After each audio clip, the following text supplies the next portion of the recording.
আমার যতদিন সক্ষমতা আছে এক সেকেন্ডও মানুষকে কষ্ট দিব না।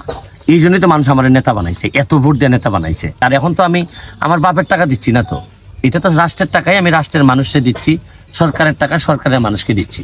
আমি সিদ্ধান্ত নিয়েছি চুরিটা খালি করবো না। একজন চেয়ারম্যান আপনার বিষয়ে যে একটি অভিযোগ লিখছেন, এই বিষয়ে আপনি কি বলবেন? আমি আমার এলাকার মানুষকে তো আহ্বান জানাইতেই পারি যে ভাই কোনো দুর্নীতিবাজকে ভোট দিয়েন না, কোনো মাস্তানকে ভোট দিয়েন না, কোনো খারাপ লোককে ভোট দিয়েন না।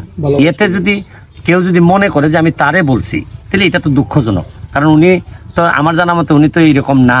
তারপরে যদি মনে করেন আমি দুর্নীতিবাজ বললে, মাস্তান বললে, এগুলা বললে যদি উনার উপর চলে যায় বিষয়টা, তাহলে তো আমার জন্য খুবই দুঃখজনক। এখন ওয়ালটন ফ্রিজ কিনে অনেকের মতো আপনিও হয়ে যেতে পারেন মিলেনিয়ার। সেরা পণ্যের সেরা অফার, ওয়ালটন মিলেনিয়ার।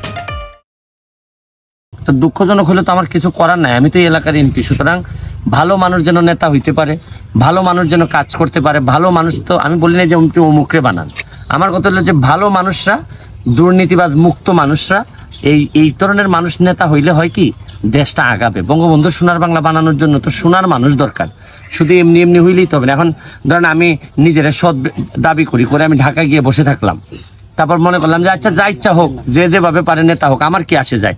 কিন্তু আসলে আমার নেতা বানাইছে মানুষ, যাতে সব কিছুতে আমার আসে যায়। আমি কথা দিছি যে জন্মের পরে যে জন্মস্থান পাইছি, মৃত্যুর আগে এর চেয়ে ভালো জন্মস্থান রেখে যেতে চাই। ভালো মানুষ নেতা হোক, দুর্নীতিবাজরা যাতে নেতা হইতে না পারে, এগুলা তো বলার অধিকার আমার আছে।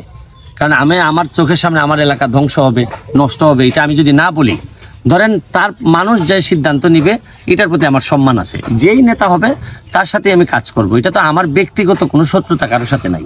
আমার যদি কোনো তার সাথে মানসিক দূরত্ব হইতে পারে যে ভাই আমি তো, আপনি জানেনই যে আমি তো কথা দিছি যে দুর্নীতি আমি করবো না, আর আমি থাকতে কাউরে করতে দিব না।